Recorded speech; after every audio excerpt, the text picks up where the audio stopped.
welcome to Would I Lie to You, the show where lies win the prize. On David Mitchell's team tonight, a comedian recently voted one of the 100 most powerful women in Britain. Yes, not only is she hilarious, she can also toss a caber and drag a tractor using just her teeth. It's Sarah Millican. And a comedian who is famous for his compulsive obsessive disorder. And yes, I said that the wrong way round on purpose, just to unnerve him. It's Jon Richardson. And on Lee Mack's team tonight, he's the comedy legend that gave us the anarchic shooting stars. We're no strangers to anarchy here. David Mitchell's not even wearing a tie tonight. It's Bob Mortimer. He's the Homeland star who left Birmingham to go to Hollywood, but says one day he wants to return. Oh, he is a good actor. It's David Harewood. And so we begin with round one, Home Truths, where our panellists read out a statement from the card in front of them. Now, to make things harder, they've never seen the card before, so they've no idea what they'll be faced with. And it's up to the opposing team to sort the fact from the fiction. OK, Bob, you're first up tonight. Thank you. I once set fire to my house with a box of fireworks. David Mitchell's team. Was this on purpose? It was done out of ignorance. What age were you? I was somewhere around about 7. I want to know where you grew up, where a 7-year-old can buy a box of fireworks. I bought them in the shop near where I lived in Middlesbrough. It was a box for 2 and 6 of Standard fireworks. That was the brand. Standard brand. That sounds exciting. Standard fireworks. Yeah. A normal level of excitement will be endeavoured. Yeah. For a bonfire night, you will forget. But it says Standard, but then it's... Well, that is standard for a firework. Yeah. So you're in your home, and you're 7 or 8 years old. I'm 7 and I'm on my own, yeah. On your own? Yeah, and what it was on one of the fireworks, I think it was the sparklers, it said, not suitable for indoor use. Which, at that age, makes you think, that means they're OK. Could you just not read the word not when you were being... Did you think not was the brand? You go, oh, lovely, I love that not brand food. It's not for human consumption. I know that logic that says, well, people have obviously tried them indoors. I've discovered they're not suitable. Yeah. So therefore, I won't use them indoors because I want to live.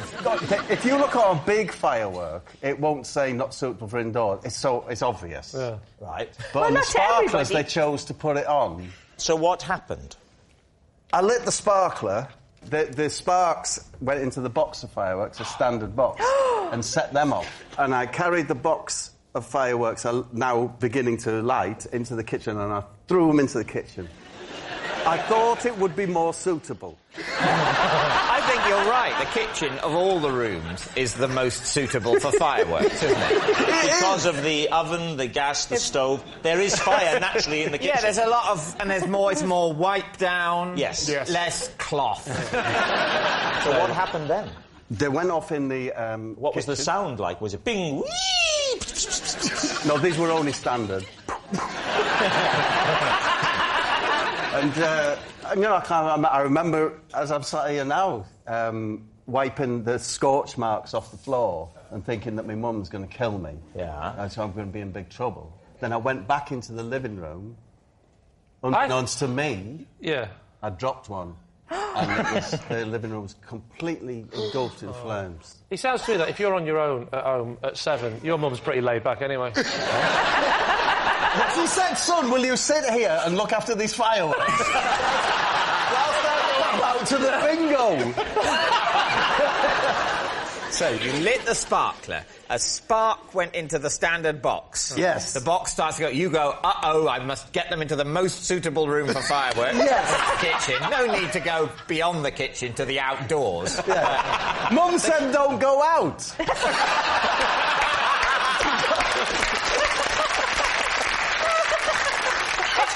It's good to know there was at least one rule in your house.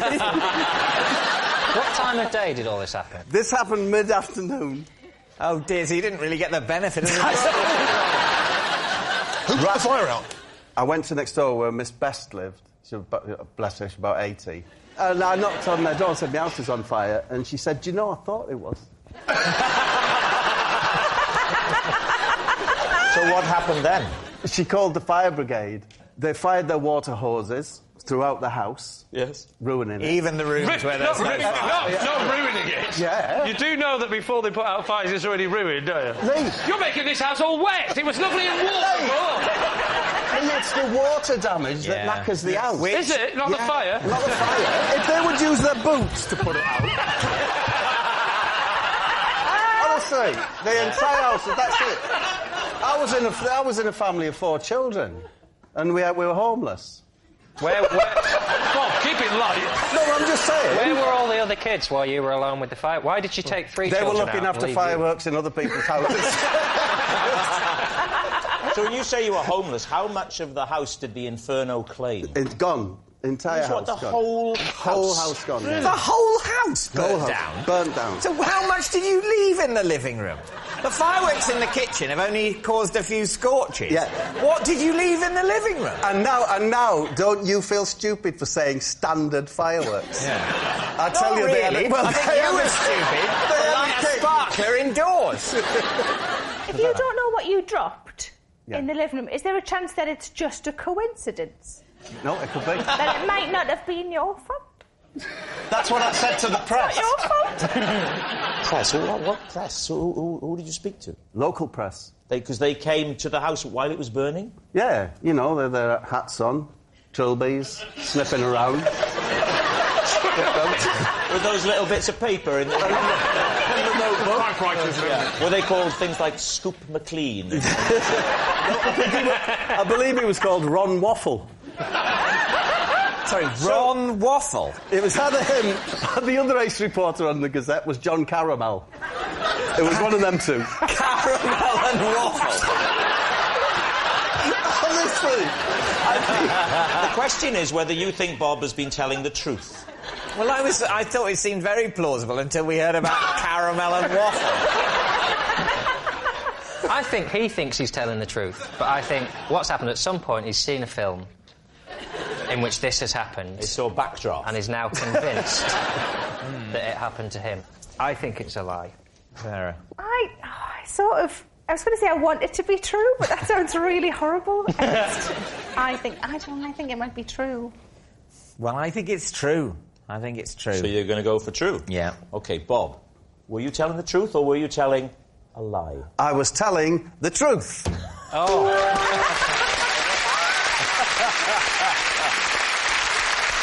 Yes, it's true. Bob once set fire to his house with a box of fireworks. John, you're next. When I'm stressed, I often take a water-free bath. Water-free baths, Lee and his team. Do you get undressed? No. Do you just sit in the bath? Well, I lie in the bath. Oh, of course, because you want to get the imaginary water all over your body, don't you? Do you imagine there's water in the bath, or does your mind accept it's not there? No, you know it's not there. I'm not an idiot. I know it's not there. Do you have a hovering duck? How long do you spend in this position? It depends on how stressed I am. If I'm very stressed, I'll be in there a long time. If I'm only a little bit stressed, I'll pop in and I'll pop out again. But what's the benefits? I don't see what is stress relieving. Well, a bath is stress relieving, isn't it? But then it's quite a faff, isn't it? Running the water, taking your clothes off, then you're wet. You can't go out when you're wet, so you've got to dry yourself. Then you've got to put your clothes back on. Well, if you just get in without all that faff, you get all the joy of a bath and none of the fuss. You're from the north, I bet you've got just an imaginary flannel. You said that like you're not from the north. I'm not... If you said that, I've completely converted now. have you told your accent? Are you always alone?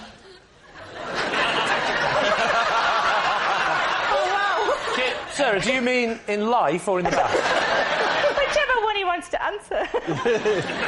You always should be in the bath alone. I think we'll all agree. John, do you do any, bath-related things when you're in the non-bath, or do you just shut your eyes and lie there Sometimes I'll put my dressing gown on over me or a big towel. Over your clothes? Over your clothes? Over me. I'll get in the into bath. the bath. Oh, in the bath. Oh, right. Now suddenly got a bit more disturbing. It's a cat. It's stress relief, isn't it? I don't just sit there, like, in the bath, like, you know, I don't smoke. But... You can have an imaginary cigarette if you're having an imaginary bath. It's fine. So what are you thinking, Lee? Does this smack of the truth? What do we think, David? I think it's total nonsense. Do you? Yeah. Putting the thing over your head, I think it would add to the stress as opposed to relieving it. I'm going for a lie. You're going for a lie? I'm going for a lie. Going for a lie in his bath, fully clothed. Actually, come to think, a fart's not going to be half the fun in this non-bath, is it? So we're going to say lie? Lie. My team say lie, so I have to go with them and say You're lie. all saying it's a lie. OK, Jon Richardson, were you just telling us the truth, or were you telling a lie? It was, sadly, true. Oh, no. Oh, no. Let's end the show there. We'll have a quick chat with Jon. We'll bring on Jeremy Kyle and we'll just end it there. Yes, it's true. When Jon is stressed, he has a water-free bath. Our next round is called This Is My, where we bring on a mystery guest who has a close connection to one of our panellists. Now, this week, each of Lee's team will claim it's them that has the genuine connection to the guest, and it's up to David's team to spot who's telling the truth. So please welcome this week's special guest, Keith.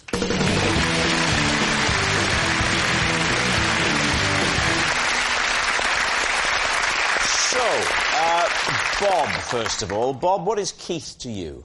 This is Keith. He's my oldest friend, and when we were at school together, we hid a dictaphone in the classroom ceiling to confuse our teacher. David Harewood? This is my old teacher, Keith.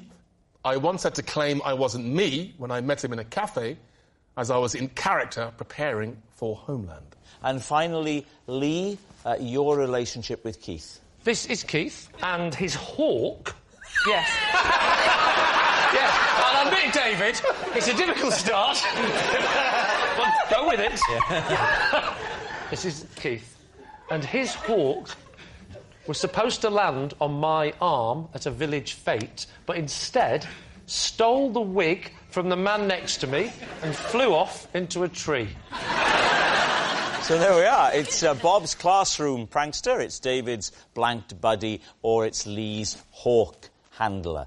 David's team, where do you start? So, yes, David, he was a teacher at your school? Very briefly. What, a whole lesson? I mean, I don't know if... I mean, I would see him. But he didn't teach you? No, not teach He was me. someone who hung around a school, and he was... Charitably, you assumed he was a teacher. But if he was at the school a short period of time, how did you even recognise him in the cafe? Oh, I knew it was him. He walked into the cafe and he said, "Hi, David," and basically I blanked him. It was literally the month before I went to America when I was doing Homeland, and I'd just been to see my dialect coach. He basically said I have to stay in my American voice. So Could you not have explained that to him in your American voice? I'm sorry, buddy, but I'm doing a roll here. I don't think it was ever as good as that, Jon, to be fair. I basically just had to say, I don't know what you're talking about. Oh, I'm remembering you now. Do the voice a bit more I straight. said, I don't know what you're talking about. Ooh, that did weird things to me. So your dialect coach said, you're in this role, you need to stay in this character. Yeah. Now the lesson's over, let's go to a very public place. Yeah. We are likely to encounter several people. Well, that's what you have to do. You have to stay in that voice. You have to have the confidence to stay in your voice. Why can't you just, like, turn it on like an actor? Oh, that's a cheap shot, Sarah. I have to say, I did phone him up afterwards and apologise. So you had his number? You stayed in touch with the teacher you barely remember. Would it be fair to say the hawk's looking a bit more plausible? So, David, who would you like to question next? Bob, remind us of your allegation. When we were at school together, we hid a dictaphone machine in the ceiling tiles to interrupt the lesson. So not to record, but to play stuff? Yeah. What sort of stuff? Well, it was important to keep a gap at the beginning, so we let it run for about 15 minutes. And then there was the noise of a fly. For a brief period, then another period, to confuse the teacher. Where would you get the noise from the fly? You'd make the noise. We'd make the noise ourselves, Let's I'm hear not paying for your no fly fly to do it. Let's hear your fly. You know, It does sound like a fly. Can I hear your bee? we didn't do a bee. Do you know how to do a bee? Just like that fly. Oh, A bit louder. it's more wholesome if it's a bee, isn't it? Show me the difference, David. Well, I don't know. I'm not... Do well, it. I would say, OK, a bee would be a sort of a foot... No, that's a Whereas bumblebee. a fly is Yeah. Very good. That's good. Very good. Right. Do you see the way he just slipped straight in and out of character? So yes, there was silence, Yeah. then a little bit of fly, silence, a little bit of fly, and then, quite loudly, but not to frighten anyone, the word wolf.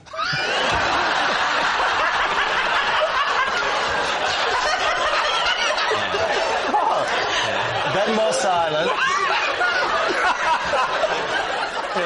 Yeah? Oh, Bit more silence. Then yeah. Speedway Stadium. Speedway Stadium. Do you know, the idea was just to say kind of random things. He was a really nice teacher called Bill Whitlingham. How did Bill Whitlingham react to these random sounds? Well, Mr. Whitlingham left the room and said, "Can you sort this out by the time I've gone back?"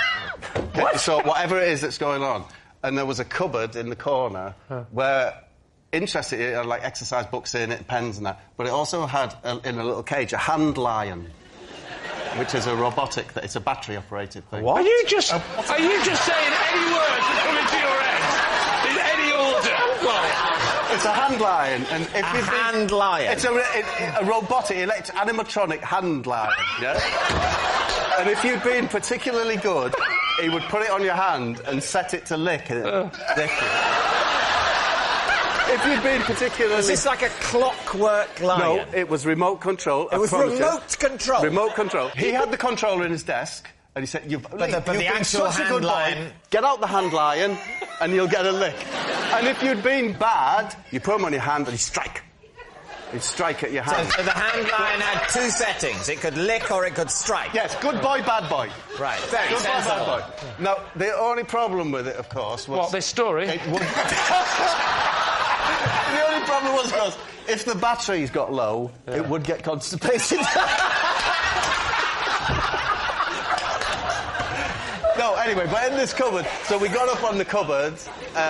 You climb onto the cupboard that Yes. the hand lion is housed in. Probably asleep. Right, you reach up onto the ceiling tile, Take out the dictaphone. switch it off. Yep. Mr. Whitlingham Yes. comes back in. Yes. What happens? He's nervously awaiting another, edict from above. Yeah. Doesn't come, we carry on with the lesson. British government and politics it was.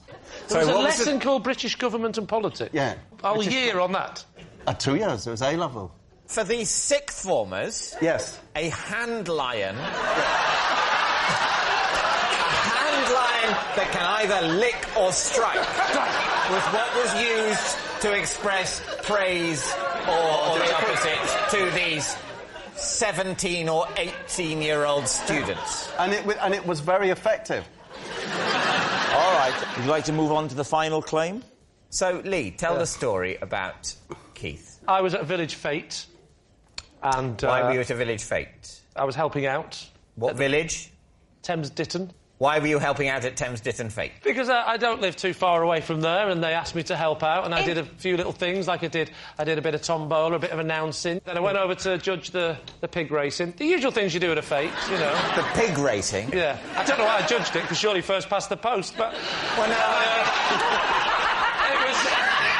I was doing a case of a dead heat. And what happened with the hawk and Keith and the wig? One of the things I had to do was to volunteer to stand there and learn. He had the little headpiece on where you teach the crowd basic falconry, I believe we call it. I stick the glove on and then hold this little thing. I don't know what it was, but I'm doing this. A small morsel of meat. Thank God you've been to one, because I haven't. Yeah. I'm holding a small morsel of meat. Then what happens? And then the swan comes down. The swan came down. So the hawk comes over, right? It comes over. There's a person missing from this story, and it's the mayor, right? The local mayor. I can't say it in I always struggle. The mayor, right? So the mayor of standing next to a horse. Yeah, so the local... So the mayor is doing his bit, but the mayor has got a wig on, right? The hawk flies over to go and land on my hand, but he lands on the mayor's head, and so he gets caught up in his what should we call them? Talons. He gets caught up in the talons, and then in the sort of panic, the bird and he can't release this wig, and he flies off. And he goes into the tree. I said, why didn't he go for the meat? And he said, I genuinely think the gold chain caught his eye. There was a bit of confusion for a second, and he just did a bit of an emergency landing on a mare's wig at Thamesden Fate. What's there not to believe? At that point, did you cry, oh no, the mare's hers over there?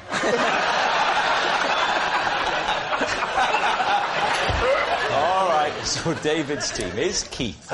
Bob's classroom prankster, David's blanked buddy, or Lee's hawk handler? I was believing Bob until the fact that he was 18 and the hand lying. I'm leaning towards David. I think I'm leaning towards David. I think it's Bob, and I think he panicked because he knew we were onto him, so he went on a ridiculous riff about a hand lying to throw us off the scent. I'll go Bob, but I've been wrong before. Sarah? I'm going to go David. We'll go David. You're saying David? Mm-hmm. Keith, please reveal your true identity. My name's Keith, and Bob and I recorded voices and hid the dictaphone in the ceiling.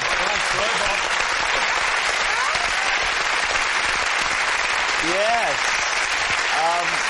Keith is Bob's classroom prankster. I would never have believed that all that stuff about a hand line was completely true.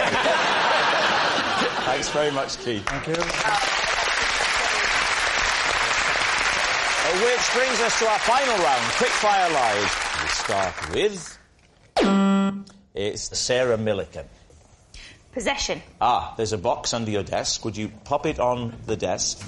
And then, first of all, read out the card that's inside before you show us what the possession is. This is my cat cam. I put it around my cat's neck for a week to film what I got up to because I believed it was him who kept turning the kitchen tap on. OK, let's take this item out and pop it on the desk. Right, Lee's team, cat cam. So you're saying that you thought the cat might be turning the tap on? Yes. We know it wasn't John. So you put the cat cam on the cat for how long? For, well, generally like an hour at a time, but while I was out. So the cat's clever enough not to be turning this tap on when you're in? Well, yeah, because I would just see him doing it, and then I would know it was him. If he could do the tap, were you not worried that he could turn the camera off? No, because the tap's like one of those ones where that's quite fiddly. And how do you see the picture? You connect it to a computer? Yeah, it's Is there just a got USB a on there? USB thing, yeah. I see, OK. You attach it to the computer, and how long are you watching? An hour at a time? Well, you fast forward it. I'm not sitting Oh, just watching... the highlights. You're doing the highlights. Yeah. Go on, the big question is... Was it the cat? Not so far, but it's still Somebody's sort of turning the taps on when you go out of the house. It's kind of a work in progress. So, When you come I back... hope he's not watching, because then... Don't worry, turn this off. It's perfect. Can I ask you a question? Yes. Why didn't you attach the camera to the tap? Oh. Thank you. What's the name of your cat, Sarah? It's called Chief Brody. And the personality, is he a scratcher? He is a scratcher. On bits of furniture? Arms. Yeah. Well, that's not so much of a worry. It's the furniture is more the thing, isn't it? Is it? Thanks. Can I ask why you're so worried about the cat turning the taps on when you've got something in your house that's attacking you? I wouldn't mind if it's turning the tap on, if it's scratching my face. Well, that's because you're not a cat lover. No, but I don't like things that scratch. Well, don't get a cat then. Am I the weirdo here? Yeah. With a show of hands, yes. That's so lovely to hear, because usually it's me. What colour is your cat, Sarah? Ginger. Pink collar, ginger cat. Oh. Would you? It's red. It's not Would pink. you? Pink. It's red. Oh, please, it's pink. It's red. Shut your face. Red and ginger, devil's finger. That's what they say. Who? Wouldn't they say? Who says that? No one says that. They do. Is that what your mum used And to they're say? still saying it. So what do you think, Lee? Is she telling the truth? What do we think, Bob? I'm saying it's a lie. You're saying it's a lie.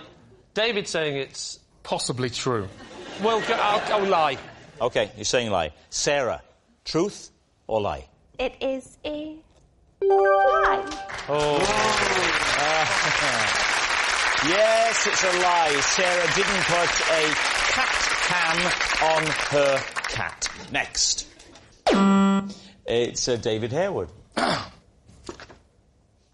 I can balance a banknote on my nose. When did you first find this out?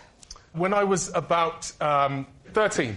Is it flat, or is it sort of like that? It's on its kind of... On its edge? Yes. And I would balance it on like that. What, straight like up? that? Yes. Yeah.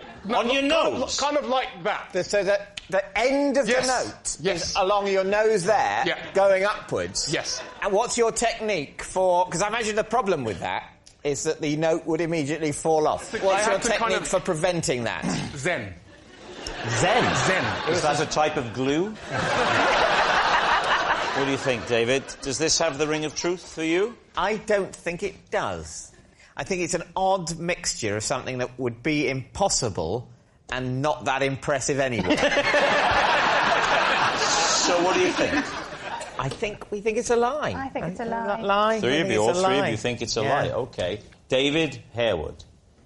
Truth or lie? It is true. Whoa! That Rob's got a note now. Yes, it's true. Whoa.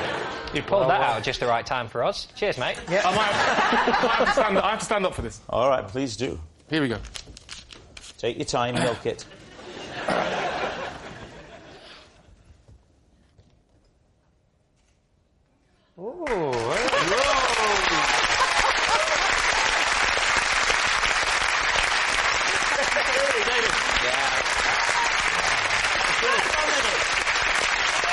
Very impressive. Yes, it's true. Oh, and that noise signals time is up. It's the end of the show. And I can tell you that Lee's team have triumphed by 3 points to 2.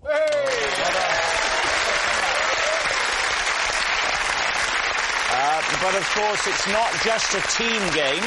And my individual liar of the week this week is Bob Mortimer.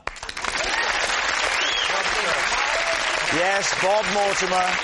If you were looking for an effortless liar, then Bob's your uncle. At least he says he's your uncle. He's probably lying about that too. Good night.